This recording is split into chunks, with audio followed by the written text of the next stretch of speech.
Howdy, this is M Wiz, and today I'm going to be talking about a hypothetical scenario of what Airbnb would look like if it were to have been made back in the 1980s and the 1990s. This is like a follow-up video to my accessibility talk before, where at its core, accessibility wants to strip things down to the simplest terms so that way anyone can understand. It's readability. Accessibility wants to make things as accessible as possible for people with uh, debilitating problems like blindness, maybe color blindness, or maybe motor controls, things of that nature.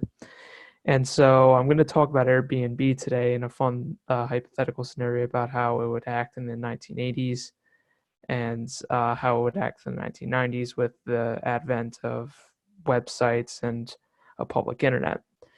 So in the 1980s, well, first, let me explain what Airbnb is to people who may not know.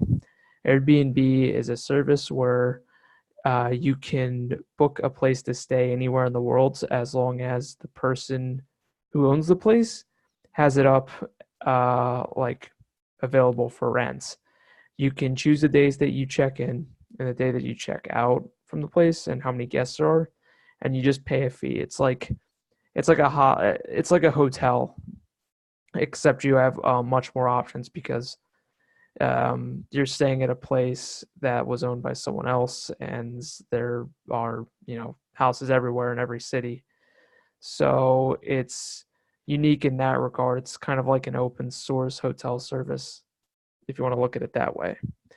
And so how Airbnb works is it connects you with the person who is renting out the place, or if you're the person who owns the living space, you get connected with people who want to rent your space out for, let's say, a week or 2 days, 3 days, any sort of time that you want to check in and check out. And in the 1980s, obviously, you wouldn't have servers or a way to connect people like this. So there wouldn't be any way to advertise it via websites. So you would have to use other forms of media to advertise Airbnb in the 1980s. Things such as television, radio, or newspaper would be used to advertise Airbnb. And on that, I imagine they would have like a number that you would have to call, and it would put you through to an operator who might put you through to the person who owns the space, or the operator might relay back information like the cost, where this place is, and how you want it, like what activities are around, which is another thing that Airbnb provides. Let me just show you. Airbnb also provides a list of things available in the area, activity wise.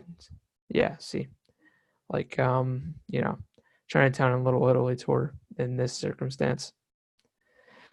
And so in the 1980s, you would probably have an operator who would patch you through to the person who owns the living space, or maybe they would just um, they would um, they would restate what the person who owns the living space's demands are for renting the place, like how much it would cost. So is it 89 a night or 56 a night, stuff like that.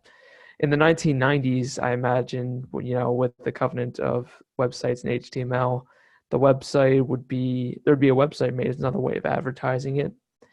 And it would probably look something like the Space Jam website, which is a real thing. It's still up since 1996 down here.